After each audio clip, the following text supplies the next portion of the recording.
Hello, here we go again. We're back with a first half in the Blister Room. It has been a while. We can only apologise about that, but we've been busy. I think we all know the reasons why, and we'll gloss over that and talk about it another time. But we want to come back today, get back on the old Corinthian bandwagon, talking about the figures, talking about what we enjoy about them, and hopefully you guys can watch along, join in, and get involved in our group if you don't already know about the CCC Corinthian Collectors Club on Facebook. So, can't do this on my own. Tonight I have Sam with me. How you doing, mate? You alright? Good, mate. How are you? You well? I am good, mate. I'm loving the flag in the background. It's very patriotic. Only bit of DIY I've done this week, so... Mate, got to be done, innit? I was thinking of backgrounds around my house. I've tried myself in several different places, and everywhere's got a white wall, and this was the only one with a shelf as well, so I could display some of my favourite international pieces and something else which we'll talk about in a minute. But yeah, so I've got this area to display it. But I do like your background, and what's that just behind your right shoulder? Is that World in Motion? That is my vinyl World in Motion with a little Paul Gascoigne next to it. Why not? Absolutely. So, mate, why not indeed? That should be in every room of every house. I haven't got any vinyls like that from back in the day. I probably got rid of all mine, and I'm gutted that I've done that because A, the song is amazing, but B, to have it on vinyl is just so much better than downloading it like the kids do nowadays. When it came to this year's birthday, the wife did very well, let's say. As in what she got me. Spot on to her. Yeah. Spot on to her. Yeah. And props to her. But today, extra special, we haven't just got Sam on, we have got a guest on. I think this is our first guest, Sam, isn't it, really? I think so. Yes. Yeah. Because we had me and Gary, and then we went to, obviously, got you and Dan on. I think Tim's come on. But yeah, first guest. So we'll say a big hello to Adam. And do you know what? I'm not going to say too much. I'll let you introduce yourself. Who are you, Adam? And do you collect Corinthians? What's your name and where'd you come from? There's like an episode of Blind. Yeah. You're introducing me. Yeah, nice to see you guys. Honoured. What an honour then, and a privilege to be the first guest. Thanks for having me on. Thanks for inviting me on. I'm Adam. Most of you probably know me from the CCC group, and met a few of you recently at the convention, which was great. But yeah, I've been collecting Corinthians like a lot of us since Euro 96, and I was ripe old age of 11 then when those come out. And then, like a lot of us again, rediscovered them over COVID and things. And I think passion's just grown, and World Cups help, don't they? I've gone for the rather unpatriotic shirt, but this is a Spain '98 shirt, so hasn't got anyone on the back. But I wish I'd kind of got Raul on the back, so that would have been quite cool.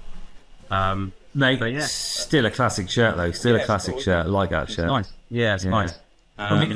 I've got my Japan one on because I was just watching Japan a minute ago, so I was getting excited. So I put the Japan fan top on. But mate, it was a good game. We'll talk about the World Cup in a minute.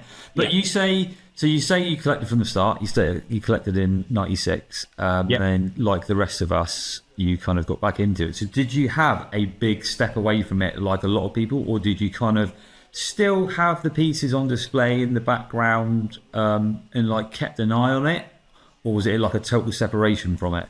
Yeah, weirdly, it was like a kind of a total separation. I think it was like a case of like moving house a couple of times and sort of settling down and having family and other priorities in life. And then when you sort of get your own space, as you can see, I've kind of got that now from where I'm sat in the garage, in the man cave.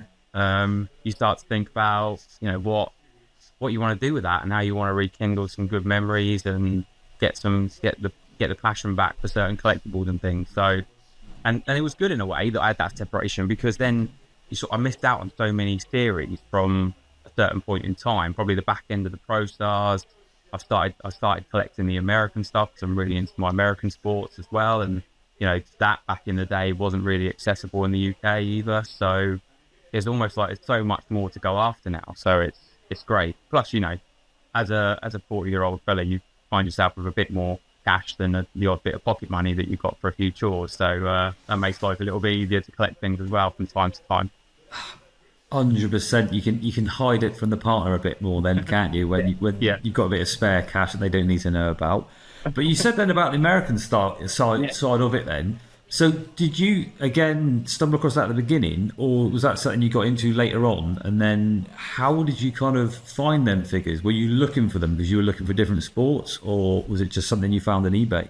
So I knew about the NFL ones and the NBA ones. I think some of the NBA ones were sold in Europe. That was probably the range that was sold more than any of the American ones. I guess I'm right in saying.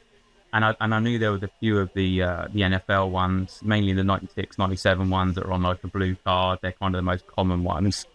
But actually, all the other series and stuff, some of the series in the NFL in particular, like the throwback range and things in the trenches range that has the helmet and stuff, some of them are really good quality figures and things. So finding them and then thinking, right, do I go after them all? How many in a set? And getting the background on it was really, really, really good. So, that then prompted me to think, right, I've got to start collecting those, definitely. Yeah, mate, it's some of the stuff I've seen now because I didn't really know much about the American side of it until I got back into Corinthians and then have chatted to people like yourself. And I love it that it gives a lot of us a different avenue to go down. I mean, like, you look at Sam, because Sam, you went for the microstars heavy, didn't you? So you collect them, and that just expanded the collection even more, so that you could go down and collect more. Like, well, wait, how many? Do you know how many figures they produce of the microstars? Considering they did each one in about 25 different color bases. I think it's something like 13,000 different MC codes.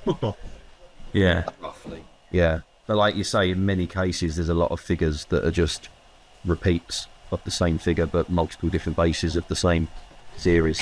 It's all linked to the game that they did, and it is a minefield, to be fair. So I'm quite restricted on what I collect, because otherwise it's just uncontrollable, really. Do you mean you can with the American ones? Did they bring out platinum ones like they did with the UK ones? Did they bring out specials and stuff? So in the baseball, there's a Pro Stars range, and there's some platinums in that, and they've got the round circular bases, those ones. But in the original headliners, you've got kind of like the oval bases. But there are some specials. There are different color bases. So for in the NFL range, there's a couple of the bases are different colors to the original series. So there's on the sideline quarterback range, they've all got a green base apart from a Brett Favre chase figure, which has got a black base. There's a Tamura Green Bay Packers one in the trenches range, which again has got a black base when they've all got a red face. So they've done that to sort of create that chase figure. One of the ice hockey ones is quite cool, which I haven't got and I haven't seen, to be fair. It's got like a gold helmet. It's Patrick Roy. It's got a gold mask. Rather than the traditional one that was within the figures. So they've created that rarity and that sort of collector. I've got to go for that. I've got to really try and find it. But not platinums on the scale of what we had with football figures. Not to that degree. Not at all. Yeah, I suppose just to keep everyone else who's watching in the loop. I suppose because when they were around like the early 90s when the headliners were around. Going into when would they have finished? Like 98, 99? Yeah, so there's. Or did they carry on? Yeah, sorry. So the last NFL range I think is 98, and then obviously you've got the fact that Corinthians sold the headline and brand to Equity Sport. So then you've got that kind of crossover where Equity kind of started making a few headliners in the Corinthian way, and the last baseball figure on that range was. In 2000, they released one figure, released a few XLs and stuff, but one figure in the range. In 2000 was probably the last one, and that was under Equity. The last Corinthian range under the normal Corinthian banner, I think would have been 98, and would have been an NFL series. But yeah, the first ones I think were 96 for NBA, NFL, and NHL, and then it must have been for the baseball as well, for 96. Yeah, that's probably why they didn't have many platinums, because the platinums didn't really start till, if I'm right, till the Pro Stars came out, did they? Yeah, they would have headliners just had redemptions and things like that. So that's probably why they didn't have many of them. But they always, whatever, any toy that gets brought out, they always try and bring out a special one that you have to get somehow by collecting tokens or paying extra or buying 6,000 of one figure just to be able to get that one special one. They always try and lure you in one way. But it's interesting, isn't it? Because when I bought, basically, we're going to talk about the convention a tiny bit because luckily Adam was there. He's been to the first two that we've organised, and this year we had a table, so it was really nice to be able to meet him. But he also cost me about 60, 70 quid, which I wasn't expecting to spend. And damn, but I got this one up here, and my boy is just getting into basketball at school, and he likes Michael Jordan because they talk about like all the ex-pros that were brilliant and stuff. And I wanted some Chicago Bulls players, and that's when you pointed out to me that I think it was Rodman was only brought out in the black kit in this set. Yeah. So then I was just like, oh, all right, I'll have that set as well then. yeah, and a lot of people, it's a real pain, that set, for the people that collect just loose, because it wasn't a single blister. So if you're collecting loose, you find yourself buying, what is there, four different hair colours, 4 different packs, just to get that one figure out of it, and then the rest in the pack are all the same. So there's no benefit to having 4 of the other same different figures. So yeah, quite clever, I guess, from crew perspective. Mate, exactly. It's just another way of them getting you to spend a little bit extra. Well, did you get anything, Sam, from Adam on the convention day? Yeah, obviously Adam did his little video and write-up about what was coming to his table. So as we were setting up the room in the morning, I kind of knew I needed to get to his table early doors because I was aware he had potentially some NBA figures that I was after. I did get some black kit Rodmans loose for him. They're stored away in the box, but I also got, a bit like you, I got myself that 4-pack, which was the Fabulous Forwards. And I also got the 4-pack of the Future. And very pleased to say that thanks to Adam, he helped me actually complete the NBA collection. So I'm going to say complete. I don't have a tattooed Rodman, but, cheeky little plea there if anyone wants to let me have a tattooed Rodman. But I'm gonna make some decals and sell them so that you can just attach them yourselves. Rather controversially, I've never chased it down because to me it does kind of look like you could just get a Sharpie on a normal Rodman and kind of just do that. But that's besides the point. But in terms of regular figures, hair colour variations of Rodman, that's me done. I did have this thing where I learned there were more than I realised, so hence why I still needed some that I got out of Adam at the convention. But I have messaged him between the convention and sent him a picture of all my multi-packs and please tell me I'm done. I'm not chasing anymore, am I? But as he alluded to, the different hair colours, and I am that sort of guy that's now probably going to think, I only need 3 more multi-packs with the different hair colours. So, who knows? Watch this space. Another rabbit hole. Absolutely. But you know what? It was... again, I say we're going to gloss over the convention and talk about it in depth on another episode. But when we were organising it, me and Sam were chatting about the different store holders and table holders we'd like to have. And as soon as Adam said he wanted to come along, we were both like, yeah, get him along. But when you said you were going to bring the American stuff, it was just it just tied in with there being an American World Cup currently going on. Going back to USA 94 sort of stuff, it was perfect to have it there, and it was just so nice to be able to have, I think we had 24 tables on the day, and to have a few completely different tables from everybody else just gave the people that turned up on the day something different to look at. And like I said, I didn't even think I was going to walk away with one American football figure, and I ended up coming away, I think I bought about 5 different bits off here, and they're all going to go upstairs somewhere nice on display. And in fact, I don't know, you can tell me this now, Adam, is that 5-pack the same size as a 4-pack and they've just squeezed another figure in?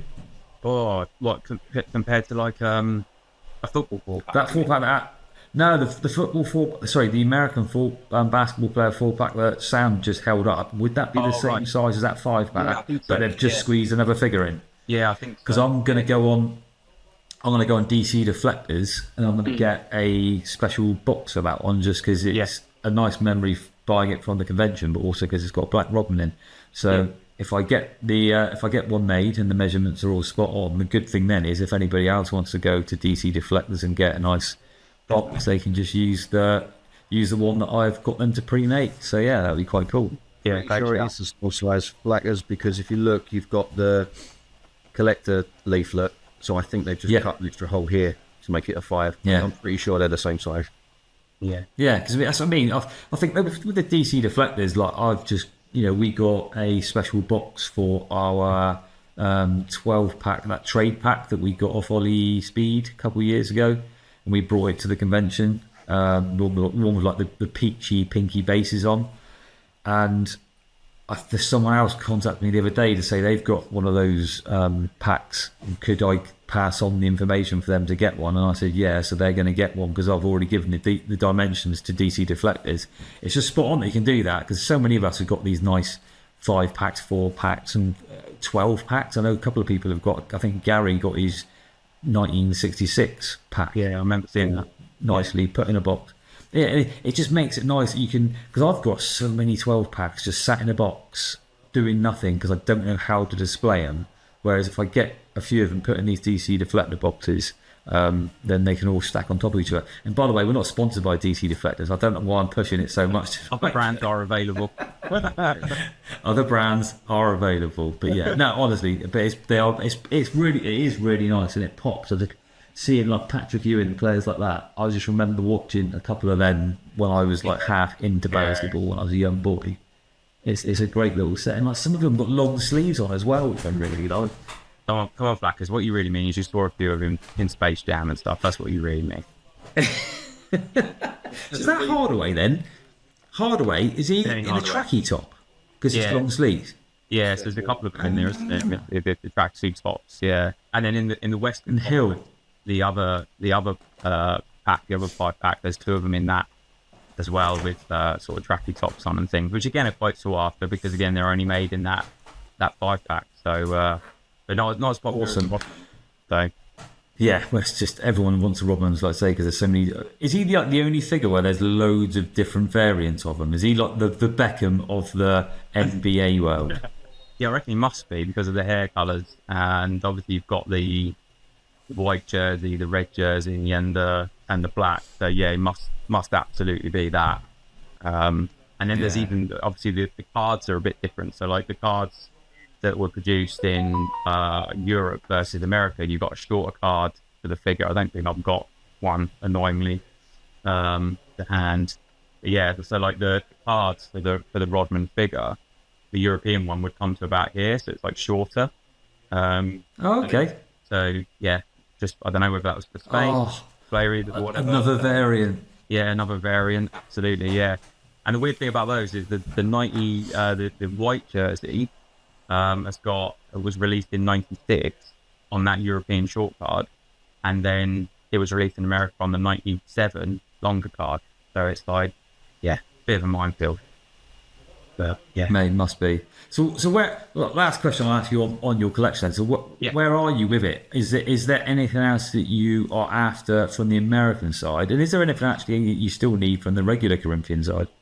Oh yeah, so I'm probably a bit far off in terms of NBA. I've pretty much got the multi-packs, but I haven't got all the single blisters and things, and I haven't got a tattooed Rodman, so I think I'm ahead of Sam in the queue for that last I looked. But yeah, so there's a few on that side, but the NFL is probably more my thing, to be fair. And I've completed, including chase figures, probably 4 or 5 days series. I've got all the multi-packs sealed in that condition, including the Cowboys 12 pack, which is pretty immense. And I need one more figure from the '98 regular figure series, which is then a 45 figure complete series of blisters, single blisters. Wow. That's Jeff Blades Nice. in the Bengals. If anyone's got that, I won't be held to ransom, but give me a shout. I will be held to ransom. Oh, The concern I have now is anyone that watches this, obviously everyone in the CCC is very, nice to deal with and decent fellas. But the concern I've now got is me and Adam are going to get bombarded with messages with tattooed Rodmans with some Sharpie pen on their arms because they see it. So Yeah, exactly. That's what I'm doing. This is what I'll be doing later on. I've had a message from Mr. A Flack that said, "I've got a tattoo of Rodman if you're interested." But Yeah.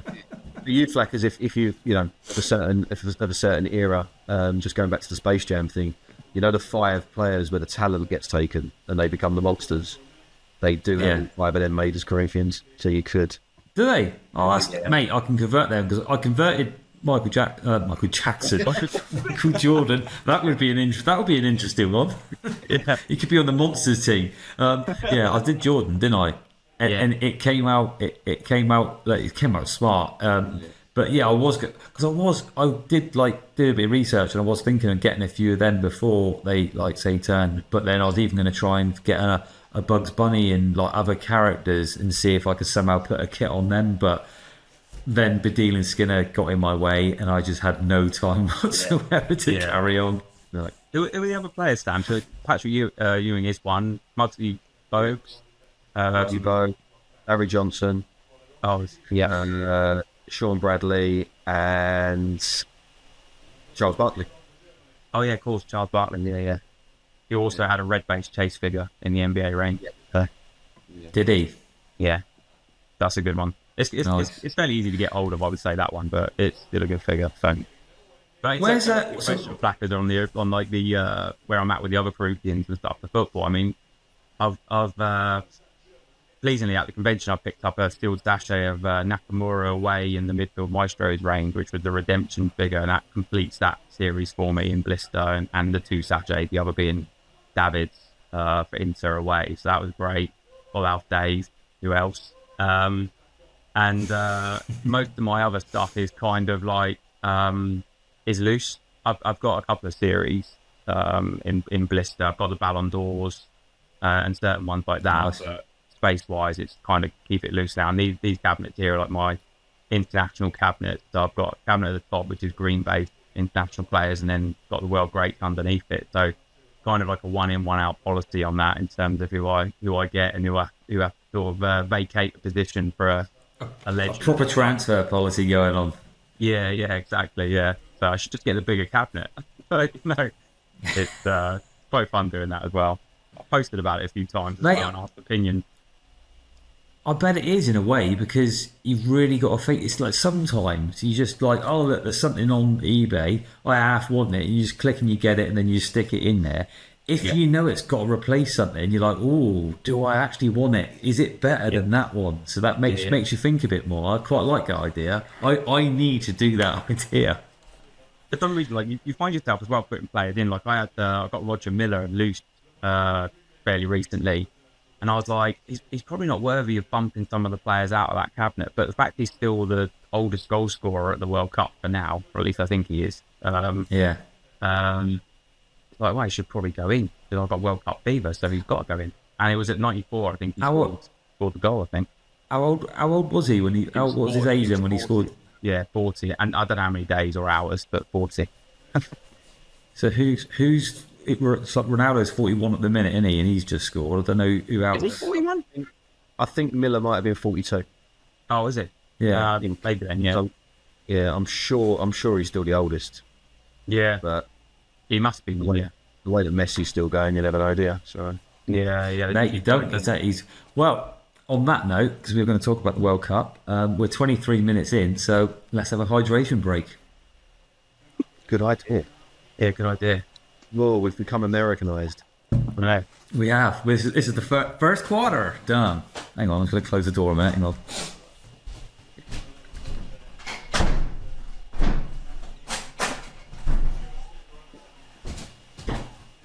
So what's your take then? We'll talk about the World Cup a bit. The first thing, as we're having a hydration break, and I think they're on TV, they're nearly getting close to it. What are your thoughts on a hydration advertising break? Go for you, Sam, first. Well, it's just not cricket, is it? To paraphrase, but I mean, look, 30 odd years on from when they first had the World Cup, and I understand back then they applied to FIFA to turn the game into 4 quarters. So if it's some sort of compromise to get the football over there, because for what it's worth, I don't hate football in the US, as in a World Cup in the US. I don't follow the MLS or anything like that. But I have got a little bit of a soft spot because USA '94 was the first tournament I've got any memory of. Although England weren't there, I do recall watching the odd game, being allowed to stay up late. I'd have been like 5 years old, so very, very vivid memory, faint memories of certain things. The McDonald's toys and just World Cup FIFA, so to speak. And then actually, because I hate it in the Premier League, I hate the fact that like Chelsea have started playing goal music when we eventually do score. So like goal music and that is a nubby no. But I think in a World Cup, because actually a World Cup should almost be a celebration, and it kind of should incorporate the country it's hosted in style. So like back in when it was in South Africa, I didn't mind the Vuvuzela because that was yeah, you're over there, yeah. So get on with it, I didn't have a problem with it. Yeah. So music at goals, the walk, because I've noticed as well they were walking out to the same music the Chicago Bulls walk out to. Right. Certainly in the first round of games.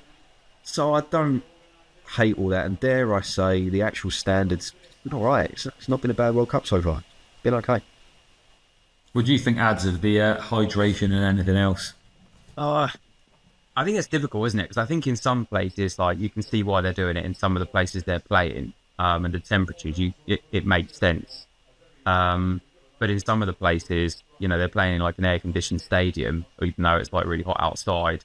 So do they really need the hydration break? But then I guess they've got to be consistent. I don't necessarily have a massive problem with it if it is needed because of the heat. But it doesn't need to be 2 or 3 minutes, does it? Because then it becomes a tactical break rather than just a grab a drink. And there's enough kind of natural breaks, I think, in a football match. I mean, how many times has someone gone down injured and the players all run over to the coach because he happens to have brought on the Lucas Day basket or whatever else as well? And that used to be how it was done, wasn't it? And I think there's a place for it for that. But it is an Americanism because I can't remember the figures now, but they were saying that it goes to adverts in America, and they obviously then charge exponential amounts of money to show an advert. So that's what it's all about. It's about commercializing it, isn't it? Making it the same as the NFL, who obviously have timeouts and have breaks and ad breaks and everything else. So yeah, I think there's a place for it in terms of what Sam said, that obviously it's part of the culture in that country. So that's the way they want to do it. It should be done, I guess. The fear, if you like, is it going to change the game? Because we're next going to Spain, Morocco and Portugal, aren't we, where it's equally going to be hot. There will be for kind of then insist on it again, and then sell the adverts and all the other stuff that goes with it. So it'd be interesting to see this here to stay. Yeah, mate, yeah, both good points. And I suppose, like you saying then, it's going to be going to Spain, Morocco and places like that. I mean, talking about needing hydration, when I was out last week on my postal round walking around in 30-degree heat, I had to stop a hell of a lot more needing to take on some Lucozade and water. So I can only imagine what these athletes, if it is an actual warm day, they're going to need it. And if you're going to Spain and Morocco, we're talking about every summer is going to be getting warmer, then it probably might actually become a thing, but become a genuine thing that they do need to have a break every 25 minutes if it is really hot. Because not everywhere, wherever we go, wherever they do World Cups, there are probably some countries aren't going to have enough money to make every single stadium this £10 million air-conditioned amazing stadium. They'll probably have 1 or 2 where they play the final and stuff like that, and then a load of regular stadiums that they play the other games in. I think chatting to a couple of the guys about it, because it's frustrating for us as English fans that obviously the World Cup's only been here once, but with the expansion, you start to wonder whether a country of our size could even accommodate it. So I agree. 48 teams, it's a lot of infrastructure now needed, isn't it? I know we've got a lot of good stadiums in pockets around the country, but you need the countries the size of. I mean, look at it. It's a massive, land space this year with Canada and Mexico hosting games as well. So I think probably they might go to sharing it like they did with us last time, because I suppose they're probably thinking that the infrastructure and transport is you can get from one place to the next via plane pretty quick wherever you are in Europe. So in their eye, you can get from France to England in like an hour and a half. That's just like getting the coach from London to Birmingham, but take a bit longer than that sort of thing. So in their eyes, you could have a big tournament and cater it around quite a few different countries. That might be the way forward. I would love to get one, from like Euro 96, there's a lot of our memories from that tournament, to get one solely back here. But like you say, will it happen again, especially if there's 48 nations, and by the next one there could be 60 plus, who knows? Yeah, I think sounds right. I don't see it happening in just one country because of the not just the number of teams and matches and the stadium. It's the amount of fans and people travelling for it, and we're not a big enough nation to even probably accommodate all the visitors and stuff. You'd have to share it. Even Britain, if you included Wales, Scotland, and even included Ireland and as well, it would be a struggle. But I think sharing it around Europe, that's what happened with the Euros, didn't it? And that, I think that worked well. It's easy for us to say because we had a couple of games at Wembley and stuff, didn't we, like the semis and the final and stuff, so we still got that feel to it. But yeah, that probably works. Because travelling around Europe, like you said, Flackers, is kind of like travelling around, it's not even close to travelling around America, is it? You have to fly 4 hours to get from one coast to the other, pretty much. So yeah, which you can get anywhere in Europe quicker than that. America's crazy when you're looking. I'm looking at these, like the times. So I'm thinking, shall I stay up tonight and watch these games? But then one day it's like 5, 9, 12, and then the next day it's like 9, midnight, 2, and I'm like, I don't know what's going on. I thought it was going to be the same pattern every day, but it's literally like a 4-hour difference between the west and the east, almost, isn't it? Yeah. It's crazy. It's crazy, but yeah, I mean, what have you enjoyed the football? Because I found it pretty good, actually. I hadn't minded the tournament at all. I mean, to be honest, some of the most boring games have probably been ours, but some of the other games I've actually really enjoyed. Yeah, definitely. I think it's been really good, actually. It surprised me because I think you sort of go into it and you have that sort of skepticism or cynicism around, we've got 48 teams, should certain, with respect, you can't say it with respect, but should certain nations be there? Should they have qualified, etc.? But actually, it's been fairly competitive. There's been a few games where there's been high scoring and teams have taken a beating, maybe because of red cards and things too. But I think the standards were pretty good, and it's been great to see the people of those smaller nations get behind their team and then surprise a few people as well. Like they did Vizinho, the Cape Verde keeper or whatever, 40 years old, and up and had the game of his life or whatever. So. I mean, for all the 3D printers out there, that's got to be a figure for you to paint, I reckon, Flackers, of Vizinho. Mate, I would love to. I'll have to get on the Yao for that. He can knock him up. Exactly. Yeah, you think he's going to be making a killing on all these players that and even the Japanese keeper that played tonight and stuff, he was putting off save after place for Palmer. Didn't know who he was really. Yeah, absolutely brilliant. Yeah, brilliant. He's been really good. He's been really good this tournament. There's been quite a few in there. There's been quite a few that you've watched and I've really enjoyed and just thought I'd like to see them have the chance now to go on to like a Serie A or a Premiership or just one of these big top leagues and give them a chance because they deserve it after having a good tournament. And like you say, some of these lesser nations have just thrown themselves into it and had a go. And I think it's been almost like a bit of a breath of fresh air because football got stale for a while, in my eyes anyway. Like when I'm watching it week in, week out of the Premier League and just like this keep ball, etc. It is quite nice to see a couple of games where teams are having a go. But what amused me tonight when I was watching the Japan game, because I don't know if you two boys watched it or not, like the full game, but you're watching, like we talk about teams that sit behind a ball and make it hard to get broken down. Brazil, who are known for their flair football over the years and all these amazing little one-touch passes around the box, were getting back in the game by whipping it in the box, by just putting the ball in the mixer, the old-fashioned way. Yeah. And when you've watched Arsenal this year, they were concentrating on set pieces, getting the ball in there. It's like a lot of teams are kind of like, right, let's just bypass this block of 10 people and just get it in there, because then it's a 50-50 when it's in the air. And it's kind of reverting back a little bit to the old style of football, which I enjoyed. Yeah. No, I can see that. And you said about the England games, us being a bit more.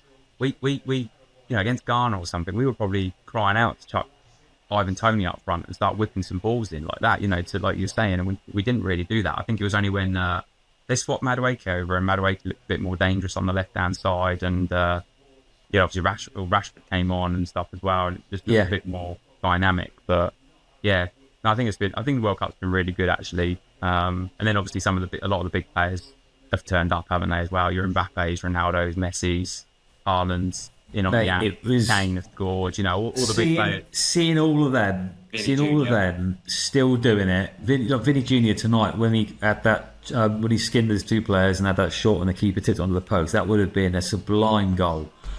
And it's just nice to see them all turning up and doing their thing, because that's what you tune into the World Cup for. I mean, back when you first started watching it in the 90s, 94s, 98s, you didn't really get to see a lot of those players because they were only just starting to join the Premiership. Now we do see them week in, week out, but still, for some kids that want to watch, don't watch football that often, so they don't watch the Premier League, to get to see all these stars and turning it on and banging goals in, I've loved that bit. Yeah, and you don't get that, do you? A tournament, quite often the big stars can flatter to deceive. And look, I think from an England point of view, it's just been classic England. I think we got a little bit carried away in certain respects after the Croatia game, maybe over-exaggerated it in a positive way. Then the negativity after the Ghana game was, again, over-exaggerated. We've come top of the group, realistically coasted through it. Have we played well, have we not? But you don't need to play well to win a cup competition, realistically. And then, for me, the proof will be in the pudding, and the jury's out on the manager, because I'm not going to say he's not needing any criticism, but when it came to Southgate, having watched England for year after year, big dire. You think about, we didn't qualify in 08 to the Euros, and then our efforts in 2010, 12, 14, 16 were just embarrassing. So we went a decade without any good tournament football. And at least under Southgate, we got to the latter stages and looked. The story of it is that what was missing was an elite manager to get us over the line. The idea is we've now got that elite manager. And it's like he's picked his squad, he's doing things his way. And that was all of a sudden not good enough, because he's not picked Trent, and he's not picked Phil Foden, he's not picked Cole Palmer. Well, let's see what the end result is. Slabhead, don't forget Slabhead. Yeah. So let's see what the end result is, because yes, if we don't get as far as we should, no one's got a divine right to win it. You can't go into a World Cup and be the, I suppose, failure being not winning it. Surely if we get to a semi-final, that's got to be deemed as adequate, and then it's take your chances from there. But hopefully this video gets edited in time so that we don't unceremoniously get dumped out by DR Congo, and this last couple of minutes is imagine that. Imagine that, getting dumped out by them, mate. It's about how you finish a tournament, not how you start it. So if they can start playing well now, we'll forget about those first couple of games. I mean, Italian 90 always sits in my mind as a glorious tournament. When you watch it back, some of the games were actually quite dull. But like, we didn't play great, but we started getting better as the tournament went on, and like Gaza just got better and better as the tournament went on, and that's what I remember from it. Not like a boring draw, and was it Egypt or something? Kind of, it was played now. Yeah, we had a couple games where we just didn't look great. But I mean, I'm too young to remember Italia 90 live, but it is obviously a tournament I've watched loads of. But this whole idea that it's a great England story, yeah, Egypt is the only side we beat in 90 minutes. Yeah. So, do you know what I mean? It's like it's a bit like, I suppose it's a bit like a politician being answered a question. You steer it in whichever direction you want to see it as good or bad, don't you? Yeah.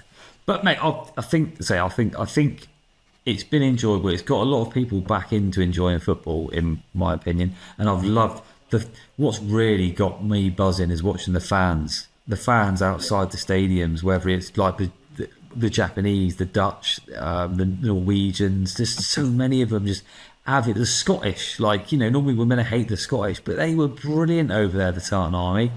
And it was just great to see them all getting along, no violence, helping out local communities, doing stuff. That is what football's about, and hopefully, like a lot of these people that are living in America that are kind of think that not much goes on outside of the rest of the world will notice, well, actually there's a lot of decent people about that just from different cultures that just want to enjoy life and have fun and get together. So hopefully, it can have a little bit of a positive spin in that aspect as well. Yeah, definitely. It's been like a celebration of football, hasn't it? It's definitely felt like that. Like the football community coming together to celebrate it rather than I mean, obviously there's competitive edge and stuff, but interesting to see things get a little bit spicy now, obviously with the knockout phase and stuff. So I think a lot of that community sense has come from those other nations that have turned up purely to enjoy it and have no expectations of getting too far. But hopefully that spirit sort of carries on now throughout a bit. It's been really good to see that, definitely. I think Uruguay almost showed their true colours when they threw their toys at the pram towards the end of the match. They didn't get through because they were throwing some tackles around and stuff, weren't they? Yeah, bless them. Yeah. But no, I haven't spoken to many people that have really disliked this tournament. Actually, that most people have, and I think Americans have really. You can almost see that they're getting on board with it more. And I think going back to what you were saying, Sam, that you don't mind it being in America. I think if anybody else could make it work and make it big, it could be America. But they've never really got behind it. But hopefully this tournament, and you're watching all these stars turning up to the games, you're watching and because that's one team we haven't talked about. America so far have played really. I've enjoyed their attacking side of football, and a lot of kids are going to watch that and just be thinking, I actually now want to play football, but the one with a round ball. They might even stop calling it soccer. Who knows? I don't know. Not sure about that. I think it was interesting. Like while the go back to like the NBA quickly, while the Knicks were playing in the playoffs and stuff, and you had the Stanley Cup, the ice hockey as well. That in like the New York Times or some of the big presses in America, the World Cup was featured on like page. You had to like click to go to the back page, which would be all basketball, and then the next turnover basketball, turnover basketball, turnover basketball, turnover hockey, turnover hockey. You'd have to go quite far into the paper to then go, and the World Cup. To find the World Cup. But I think now that that's all done and out of the way, I think more Americans are really embracing it and getting on board with it because it's on their doorstep as well, and you can't ignore it, can you? It's that's been good to see. And the Americans, you don't know the American team. Sorry, just quickly, like they're there to win it. They're like going, Pochettino's saying, no point being here if we're not going to win it. We're not going to try and win it, which is bold, But you got to admire that. Yeah, mate, good attitude to have. I mean, like going back to what we said about Sam was saying about Southgate. Like, that era was a good era, and he got us playing better and etc. But he just, when it's a bit like, who can I think of? Solskjaer. When Solskjaer was at Man United, he got the players up for it. He got them playing well. But when his plan A didn't work, his plan B, he didn't really have one. And he would often leave decisions too long in a game to make an impact. And I think that's what happened with Southgate. He was quite safe. He had his plan. He was going to stick to it no matter what, and he was going to see it through. But you can never have it all, can you? We can't have it all, because if we wouldn't have had Southgate, we'd have had a couple other managers. We might have had a few, turnover in that short spell of, like, say, 8 years. We could have 2 or 3 managers in. We would have got to a couple of round of 16s or maybe to a group stages. We would have, we had a brilliant time on that. When we got to that final in the Euros, I genuinely thought, even going to penalties, we were going to win it. Because that was the first time I actually had some belief in a long time. So at least he brought that back. But yes, you look at the golden generation, if want of the better term, and whether they were at their best at that time, but having managers like Sven and Capello, they were elite managers with a winning record, and they couldn't get over the line or get a tune out of what would be regarded our best crop of players. And this is what I say when the Southgate criticism of not getting us over the line, I feel is a little bit harsh, is because the lottery of the penalty shootout plus another final. Robert the Green, different way, he wins 2 Euros, doesn't he? So yeah, it's difficult. Talking about that golden generation, imagine if we had had a good manager, we could have had a 12-pack of a World Cup winning team with your Beckhams, with your Terrys, with all that lot in. We were deprived of that Corinthian 12-pack. Yeah. That would have been elite. Right, well, I think we'll wrap the World Cup. It's a Corinthian podcast, and we've been talking about the World Cup, but we're allowed to because it's on. And you know what? There's some World Cup figures here, so we can relate in. But talking of World Cup figures, Sam, me and Sam have been chatting for a while about doing a blind episode, in the sense of he is going to show some CD. What do they call it again? CDUs? Corinthian, or the display unit? Yeah, the CDU had the sealed sachets in. Had the seal sachets in. So he was talking about an episode we're going to do that at some point. And then he said about doing a blind rankings. So Sam, I'm going to hand this over to you so that me and Alan can have a bit of fun doing some blind rankings. Yes. So figures. There's a clue, clue with what I'm wearing, World in Motion, England flags, England shirts, etc. So there's an England theme to this, but so where are we? We are 60 years on from 66. So sticking with the number 6, I'm going to give you 6 England themed Corinthians, and you have to blind rank them. So as I reveal 1, you put that on your list, 1 to 6. Just a bit of fun. So if you are watching this, play along, see how you rank as well.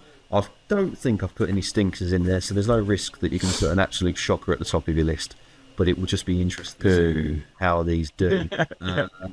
So we'll see. So yeah, I've also got a little... I wanted a Peter Beardsley. Yeah, I've got a little audio clip to introduce each one. A couple of them have got a little bit of trivia alongside it. So are you guys ready to play along? So, yeah, definitely. What's the criteria then? Are we ranking the figure, ranking the player, a bit of both? What are we ranking? I mean, I reckon we'll rank the figure. I reckon we'll rank the figure. What we think of the figure. Yeah, the figure or figures, as I should say. In this, base it on your opinion of the figure, whether you think it's a good release, whether it was, however it might be. So it'd be interesting to get your thoughts. So a little bit of an audio to introduce each one, and then I'll be in the background just rummaging. I've got the figures to hand to show you on camera. I'm sure Tim can work his magic with some bits as well. So your first clip is this one.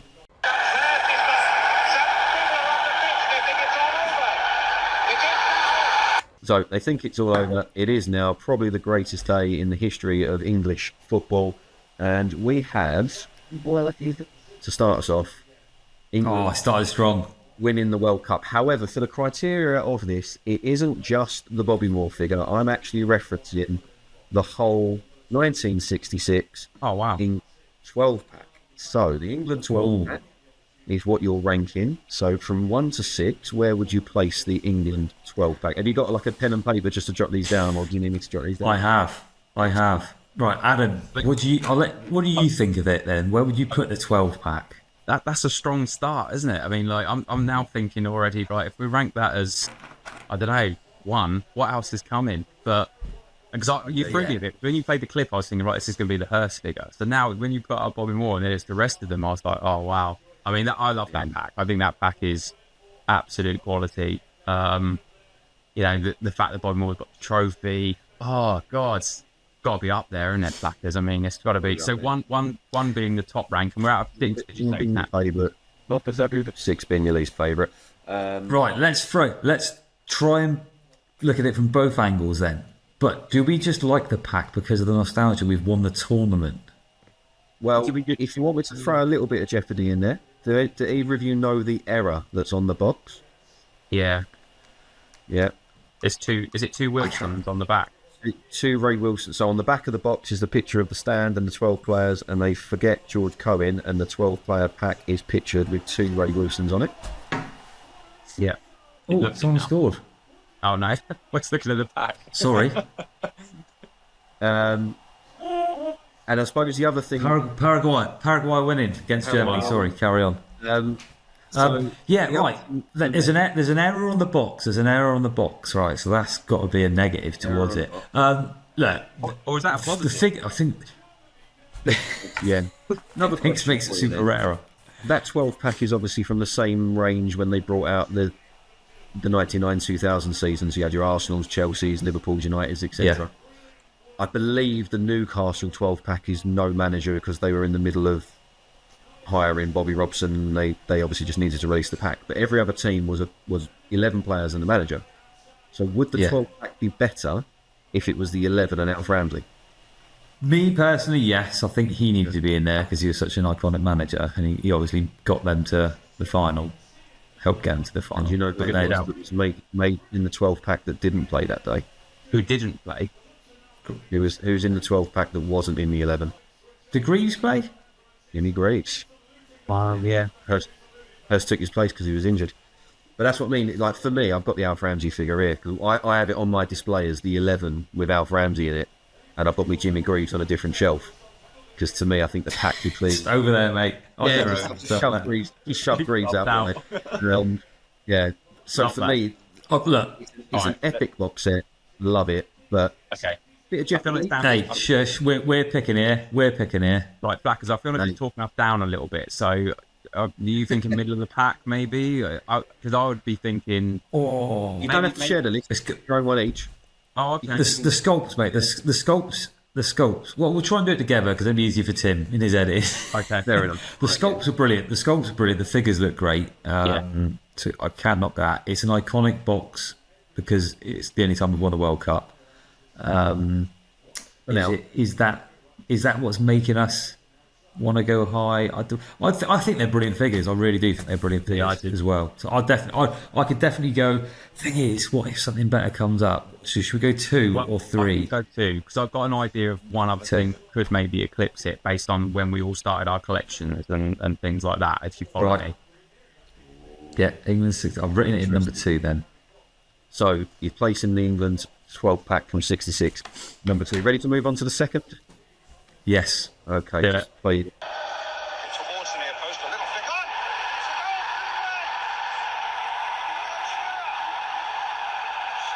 has done it again. His 5th goal in 5 games. A smile from Brian Robson. Delight for the English fans and the perfect start. So that is Brian Moore's commentary over Alan Shearer getting, as he said there, the perfect start in the 96 semi-final against Germany. As Adam alluded to, most of us, if not all of us, started our collections with the England 1996 set. However, for this blind ranking, I'm asking you to purely rank the redemptions sachets of the Seaman and the Shearer in the England away kit from, unfortunately, that night when Germany beat us on penalties. See, these are my favourites. These are my favourites, and I even brought him down because I like that one. See, kit, isn't it? It's, Mate, I'm looking at it. Good kit.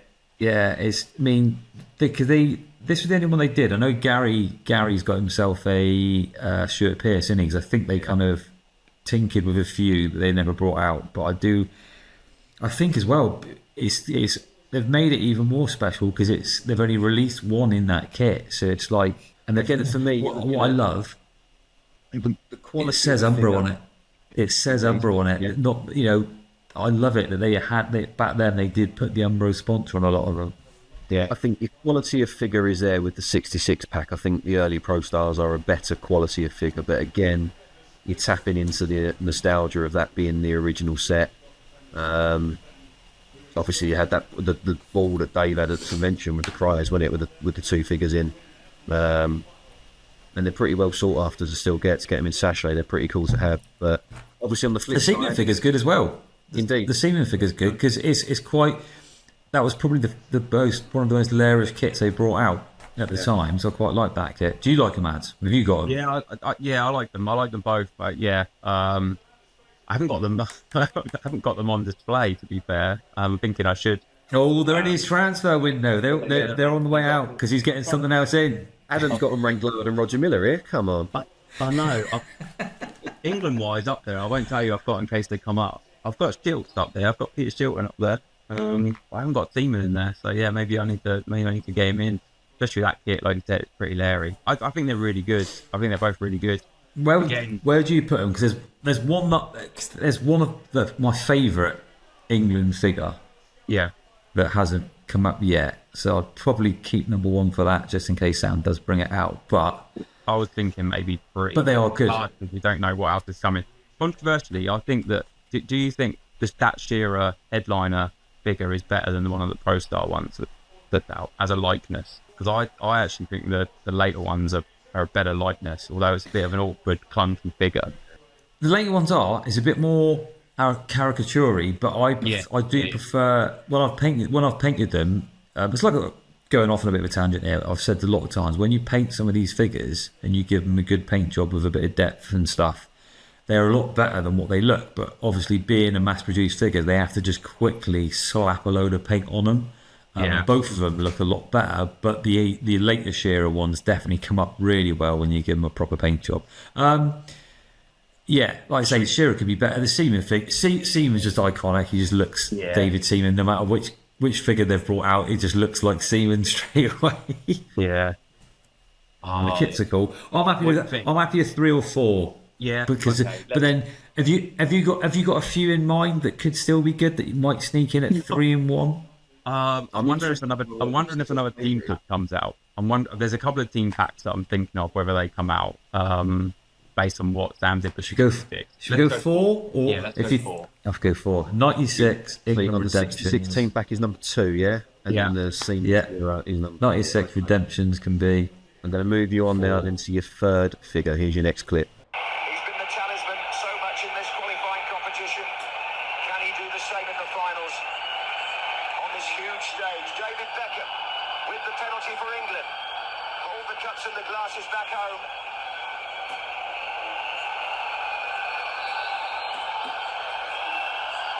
You can smash them now. Beckham has scored for England. 44 minutes and he's done it again. David Beckham puts England in front against Argentina in Sapporo. Up the RGs. Sorry? Up the RGs. Stick it right up and penalty. David Beckham against Argentina in 2002. So he's not wearing that kit, but this is your Japan special. Come on, Beckham. Where for me, Beckham must have been an absolute nightmare for Corinthia with his changing hairstyles and whatnot. And there are some shockers, but it's a good pose. It's a good likeness. He's got his captain's armband. He's got his long sleeves. And it is a Japan special, quite a nice sought-after figure. So where is that Beckham going to rank for you? What do you think, Ads? I'm trying to wrap my brains now because Adam Grocott did in the convention piece did a really good bit on the Beckham, didn't he? And I know you probably talk about that another time, but I'm now trying to wrap my brains because he's got long sleeves in that as well, hasn't he? Yeah. I'm not sure he did have long sleeves in all of them, did he? He's got the captain armband. Oh, it's a really good. It's a great figure, isn't it? He's got a great fade on him as well. They didn't often do that little fade on the side, Matt. Oh, it's one of my faves. It is one of my faves. Put him at 3, I reckon. Yeah, I think put him at 3. I was going to say the same. So we've got top and bottom, and what have we done? 2, 3, and 4. Yeah. Oh, we've got 1, 5, and 6 left. 1, 5, and 6. Here comes number 4. I've got a feeling. I don't know too much about Adam's collection, but I know potentially with Flackers and a few of the other admins, I know where this would get ranked. But here's your 4th clip. Gerrard instead to Beckham. Gerrard was taken down by Celestini. Beckham has coached the ball into the path of Michael Owen, who has space. It's Owen. Looked at it. Rooney! Wayne Rooney becomes the youngest player ever to score at the European Championship finals. All of Europe will remember the name now. All of Europe will remember the name Wayne Rooney. Euro 2004. When he kind of burst onto the scene for England. Obviously, Tilsley used some of the commentary that he used when Rooney scored his first goal for Everton against Arsenal. Back when he got his goal then. So for this offering, I am giving you the UK Series 9 MicroStars England Euro 2004 collection. So there's Rooney, there's Gerrard, there's Lampard, there's Beckham. I know they're not everyone's cup of tea, but just a bit of fun. 23 man squad was made, home and away kit for all of them. If you were to add up all the different MC codes, all the different base colours, how many different figures would you need to complete the whole series? 23. 2, 5, 6, 8, 10. Home and away kit. Home and away. Were they all in away? They did the whole squad, home and away goalkeepers in 2 versions of Sven as well. That's a ridiculous question. 184. 230? 230. It's not so much a rabbit hole, more of a rabbit crater, I suppose. 360 different figures if you wanted to complete the whole series with every colour. Wild, isn't it? Absolutely wild. But for me personally, I was probably coming away from collecting. I would have been about 14, 15 at the time, but occasionally dipped into the shop at the top of the road and did buy into one of the power pods and get the odd legend like James Beattie or whatever was inside. Bit of fun as well. Obviously, are you a MicroStars collector, Adam? No, I've got a few. Which ironically are born out of the fact that I needed a couple for the 6 to 5 tournament thing. So I found myself having to buy stuff. Didn't know what I was buying, but I've got a few which I've kept hold of. Maybe I could reuse them, but Yeah, Well, to give them go on. a little bit of credit, of the 23-man squad that Sven took to Portugal that summer, they got most of them right. There's only 3 players that made it in the actual squad that didn't have a figure made in that series. Any guesses who that may have been?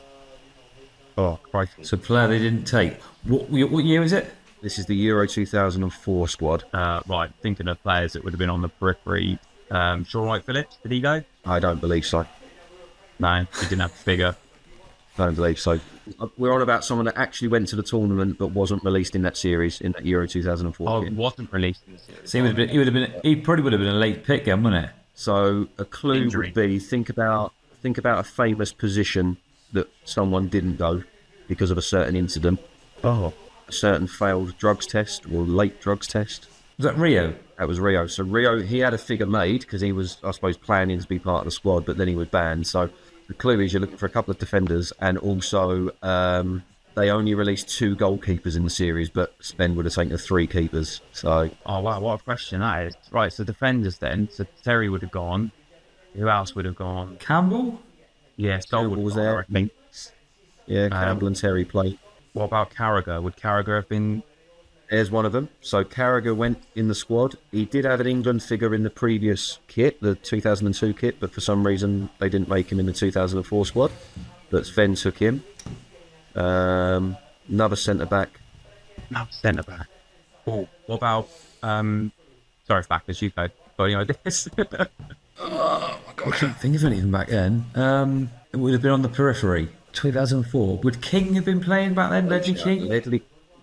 Ledley King is your other one. And then you're just looking for the third goalkeeper. So they made David James and Paul Robinson, who were probably the first 2 choices. But who was the third keeper that was taken to Portugal that summer? Rob Green? And there was a figure of him. There's not a micro star on him. There's a headliner on him. And there's pro stars on him. But there's no micro... Not Rob Green. Not Rob Green then, no. So headliners and a pro star. He was relegated that season with Leicester City. So the headliner and a pro star. Leicester City? Was the pro star Leicester City pro star? No. Pro star headliner was for Spurs. Oh, Ian Walker. Ian Walker. Oh, and England he was made as a headliner as well. But yeah, I couldn't... But when I was researching the Euro 2004... Oh yes, he was done as a pro star. I memory. forgot that. Ian Walker still knocking about playing for England at that time. But Yeah, there you go. Yeah. No. I mean, I was thinking Rob Green. I was opposite to Rob Green's probably a lot later on then, obviously. But crikey, yeah, I wouldn't have had Ian Walker at that time. No, couldn't believe it. So I appreciate neither of you are microstars collectors, so I suppose we'd probably swiftly move on. Where are they ranking them for you? In your... 6? Was that number 1? I think you surprised me, Flackers. You put them number 1. Do you know what it is? The reason I would rank you 6, let me justify that a little bit then, is because you said there's so many different bases and so many different... They're not unique, are they? There's no sort of, there's too many. There's too many of them. They're not special enough. Yeah. That's my... It would have put me off collecting. I would have been like, as soon as I would have seen that, I'd been like, nah, I can't justify that. I debated leaving them until last, just in the hope that one of you had left number 1 as the top spot and he was going to... Mate, we probably would have, so you should have done that. All right, microstars, England team. Clip number 5. Gascoigne again. He won't be shaken off. In the end, the German bench protested Gascoigne's last challenge. He has actually, Gascoigne, got a yellow card. Like, oh dear me. He's going to be out of the final if England get there. He's going to be out of the final if England get there. Gazza's tears. There he is. UK Series 3, or just Pro Stars Series 3, Paul Gascoigne from Italia 90. And obviously, Flackers, you've been asked, and I've seen your work, you've done loads of Italia 90 repaints, pretty much the whole squad. I suppose because of when Headliners and Corinthian came about, this series or this kit missed the boat a little bit. I mean, I think Adam mentioned he's got a Peter Shilton figure. I think they're probably about the only 2 official releases from the Italia 90 kit. Yeah, can't think of any others because what was Lineker was like a couple of years before. Was Lineker 88? I can't even remember. Because it's like the 88 kit. Wow, Butcher. 86. I think Butcher's in like the 88 kit. Is it? Right. Or 88 or 86, yeah. I remember it's got a little bit of red on it, innit? And they put the colour area. Yeah. Yes, I mean, they could have... If they would have carried on, they could have done like an Italia 90 set, just got a load of old... They could use half the pack could have been of current figures, just repainting in new kits, and they would have only have to do a few new molds, and that would have been a big seller for a lot of people as well. But yeah, And I mean, Gaza. I know it's your favourite international tournament, so if you take it away from England, you've got some really good figures. You know, there's a Mateus in that Germany, there's Roger Miller, there's a lot of good Italian 90 figures. Scalacci's got a figure made. Excellent. You got there. Anyone in that kit, Yeah. anybody in that kit, I love that kit. Obviously, England's representation is quite low.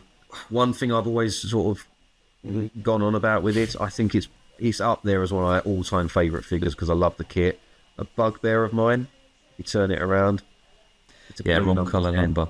a red number 19, and that's the one thing that holds that figure back from being almost perfect for me, but it's not me that's ranking them. So, what have you got left? Position 1 and 5?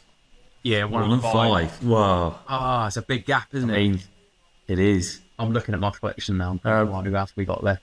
Thing is, this is where Sam does us up like a kicker, and we rank Gaza as 5, and then we get out like the Rob Jones Euro 96 or something like that. Yeah, depending on where you rank this. Robbie Fowler. Break. I'll just nip upstairs and get a really poor figure out and stitch you up. But no, whoever it is right here. Like you say, it's a great figure, but it is definitely, like Sam says, it has got the wrong colour number, the wrong number. It's not accurate at all, so it's a bit of a poor effort on their behalf. It's just killed. But the figure itself, his expression, it's so much more Gaza-esque than the original headline is. It's a little bit more Gaza, and of course you've got the gold base. Yeah, I like the gold one. Yeah. So it's a little bit more Gaza on the open top bus with his plastic bosoms, having had a few drinks more than crying in Turin. But it's just a great figure. Yeah. So.